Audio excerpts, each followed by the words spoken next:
nggak naik-naik, analisanya gimana? Boleh? Atau mau nanya, ini saham di masa eh, Ramadan nih, gitu. Biasanya ada yang nanya gitu. Ini bulan Ramadan nih Mas, bagusnya beli apa nih? Oke, ini ada pertanyaan dari Mas Muhammad Cidan. Izin bertanya, apakah perusahaan yang sahamnya saham gorengan selalu memiliki value yang buruk? Dan apa saja contoh spesifik dari saham gorengan? Apakah saham Goto dulu bisa disebut sebagai saham gorengan karena dulu harganya naik sangat tinggi dan sekarang melemah?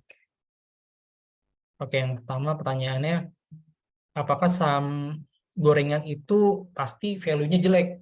Eh, nggak selalu sih. Nggak selalu saham gorengan itu nggak punya value.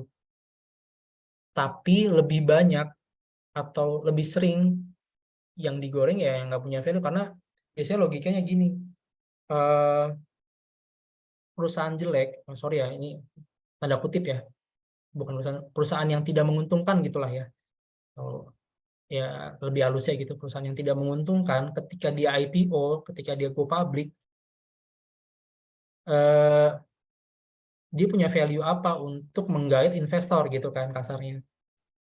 Katakan yang ini balik lagi ke analogi saya punya bengkel sukses makmur gitu. Laporan keuangan saya nggak jelas, kadang untung, kadang rugi. Terus saya mencoba untuk IPO, go public. Orang-orang nggak ada yang tahu tuh nama bengkel saya sukses makmur tuh nggak tahu. Saya bengkelnya di daerah terpencil gitu, aksesnya susah, orang nggak ada yang tahu. Tapi gimana cara biar bengkel saya, saham bengkel saya itu banyak yang beli? Ya dengan cara digoreng gitu kan. Biar apa? Biar orang-orang lirik, waduh ini saham naiknya bisa tinggi nih. Ini saham ada terus nih di running trade gitu kan. Muncul terus dan kelihatannya seperti wah orang-orang kayak banyak nih yang beli saham ini sehingga harga sahamnya naik sampai belasan persen. Ya itu caranya biar saham kita dikenal, saham kita mendapatkan investor yang banyak dengan cara digoreng gitu biasanya. Biasanya sih terjadi di saham-saham yang mempunyai kinerja yang nggak bagus gitu. Terus tadi pertanyaannya, apakah saham Goto bisa disebut sebagai gorengan karena dulu harga naik tinggi dan sekarang melemah? Goto itu ini ya, jadi dia pengecualian. Jadi gini, jadi eh, Goto itu ya kita tahu ya perusahaan-perusahaan fintech gitu, perusahaan-perusahaan startup itu lebih banyak bakar duitnya sehingga keuntungannya itu eh, nggak pasti ya, bahkan lebih sering rugi saham-saham startup itu ya. Goto, terus kayak Bukalapak ya, itu juga pas IPO juga kan kondisi perusahaan rugi. Terus kenapa sahamnya pas di awal naik dan nggak lama langsung turun dalam? Karena gini, eh, balik lagi kita semua punya perspektif dalam melihat emiten atau perusahaan. Walaupun jadi gini, ketika kita tahu terdengar gitu oleh kita nama Goto, Gojek, Tokopedia, yang terpikir oleh kita apa? Produknya gitu kan, iklannya banyak, dikenal di mana-mana, value-nya besar atau transaksinya gede dia, eh, apa namanya, nama besar dari Gojek, Tokopedia. Sedikit tapi yang menilai, yang mengulik gitu ya, ini sebenarnya untung apa enggak sih perusahaannya, sedikit gitu kan pasti kan. Kalau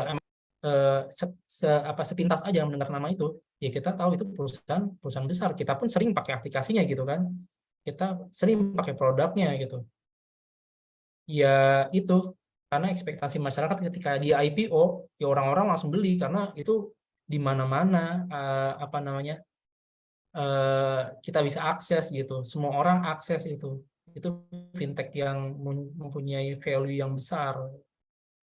Dan kenapa setelah harga naik tinggi nggak lama turun ya karena orang-orang sadar bahwa mungkin sadar bahwa ya ini laporan keuangannya kok jelek terus, setiap bulan nerbitin, ini perusahaan kok nggak untung ya gitu.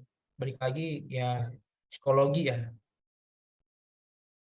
Terus ada pertanyaan dari Mas Raden Novendra Rizky, 2023 banyak kabar resesi, tambah ada startup yang bikin banyak perusahaan tech melakukan layoff. Kira-kira strategi yang tepat untuk 2023 apa, sektor apa yang prospek? Bagus nih pertanyaannya. Jadi gini, 2023 memang banyak disusul dengan bank-bank lainnya yang terindikasi akan bangkrut juga. Jadi strateginya yang tepat untuk 2023 ya. Ini kita bahas untuk ini ya, investasi di pasar modal. Yang pertama, diversifikasi itu harus banget. Jujur kalau saya pribadi, saya udah mendiversifikasikan aset gitu ke instrumen yang memiliki kenaikan tinggi ketika masa krisis. Contohnya apa ya? Emas, logam mulia, itu lagi lumayan tinggi tuh naiknya. Tapi untuk saham gimana gitu pertanyaannya? Untuk kita trading saham gimana? Ada momentum di mana kita nggak harus beli ataupun jual ya. Kita nggak harus melakukan dua itu. Kita harus ada satu opsi di mana kita nunggu gitu.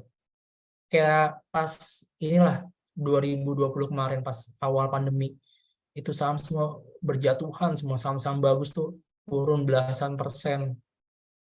Kita pakai momentum itu nunggu. Ketika harga murah, itu momentum yang tepat untuk beli. Jadi kalau teman-teman tahu, setiap resesi pasti bermunculan orang kaya baru. Karena apa? Karena mereka bisa memanfaatkan momentum gitu. Ya, jujur aja kemarin juga saya waktu pas pandemi itu ya malah kalau bisa dibilang sih kecipratan juga, ada rezeki lah gitu dari instrumen yang saya tanamkan gitu di pasar saham. Jadi jangan selalu berpikiran bahwa aduh nih resesi nih gini takut. Ya kalau takut pakai opsi yang ketiga, kita nunggu dulu gitu. Itu jadi opportunity baru, kita beli saham murah, ibaratnya kita nyari berlian di dalam jerami, hidden gem lah ya kalau orang sekarang bilang, untuk mendapatkan value yang lebih besar di kemudian hari. Ada pertanyaan lagi nih, gimana dengan WRG Mas? Yang dulu harganya pernah ribuan, sekarang cuma 150, apakah disebut gorengan? Wah, nih WIRG kebetulan juga rame nih di kantor saya nih, lagi banyak ada yang bahas, lagi ada yang nanya-nanya juga. Itu emang gokil ya sahamnya WIRG, turunnya drastis banget. Tanyaannya apakah disebut gorengan? Biasanya gini kalau menurut saya ya, saham yang naiknya drastis dan turunnya drastis itu ada dua indikasi. Pertama, ada corporate action, aksi korporasi. Kayak misalkan dia diakuisisi oleh apa gitu.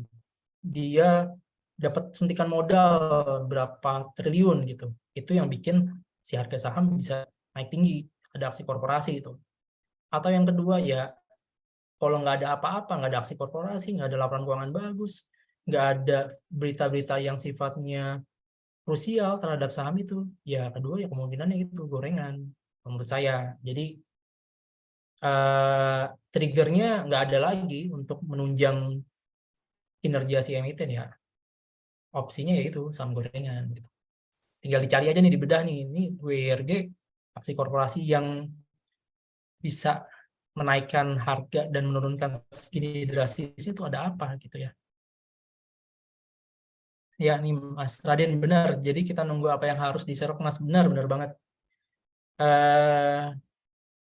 Kapan seroknya, harga berapa, sudah murah apa belum, kita bahas di sesi berikutnya di sesi analisa teknikal nih. Yang tadi saya bilang, ini biasanya sesi yang sangat ditunggu-tunggu buat kita belajar.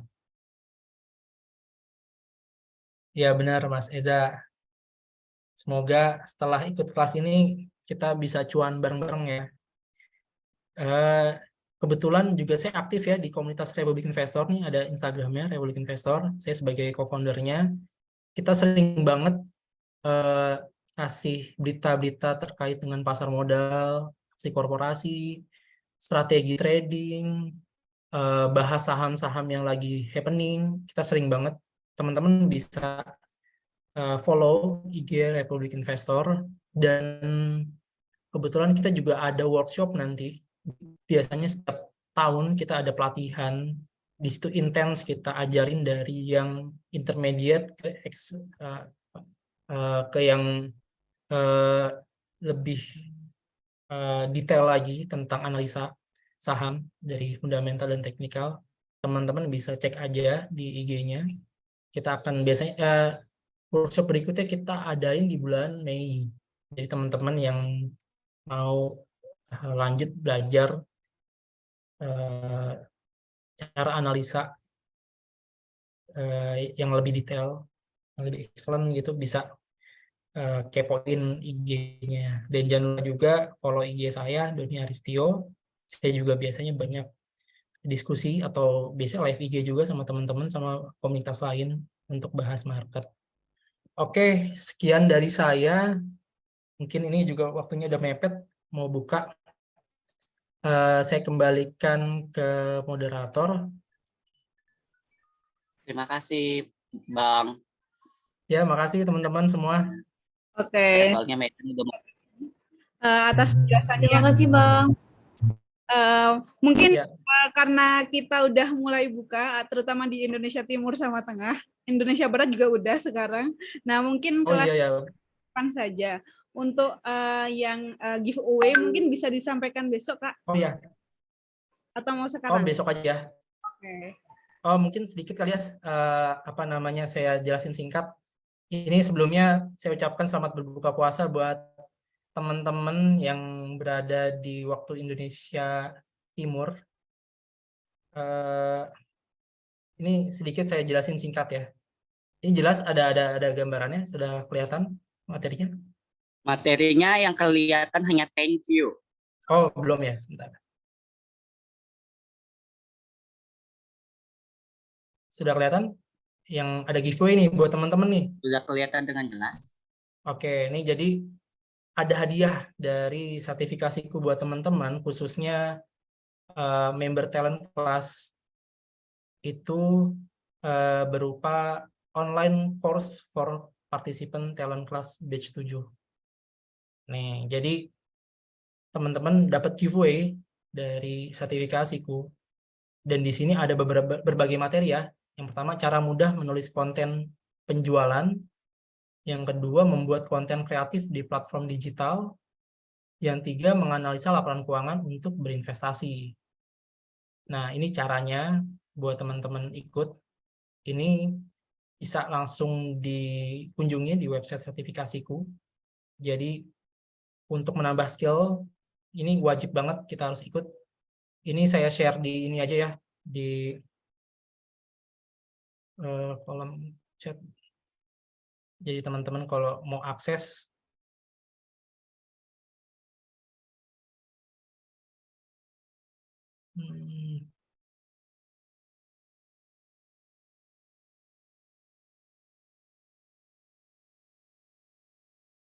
udah saya share ya di kolom chat ya. Jadi tinggal di-download aja, di situ ada detailnya. Ini giveaway dari sertifikasiku buat peserta talent class. Oke, gitu aja. Mungkin saya kembalikan ke moderator. Oke, terima kasih Kak atas giveaway-nya. Mungkin kelas saya cukupkan sampai sini. Sampai jumpa untuk kelas berikutnya. Masih perjalanan masih panjang, 7 pertemuan lagi. Terima kasih atas waktunya semua. Mohon maaf jika ada kekurangan. Kalau misal ada pertanyaan mengenai teknis kelas, bisa tanyakan ke saya atau di grup. Demikian acara saya tutup. Wassalamualaikum warahmatullahi wabarakatuh. Selamat berbuka teman-teman. Ya, terima kasih Bang Doni atas ilmunya. Siap. Terima kasih. Selamat berbuka. Selamat berbuka buat teman-teman yang lain. Selamat Tetap berbuka. semangat ya kita sampai pertemuan terakhir. Semoga bisa cuan. Terima kasih semuanya. Assalamualaikum.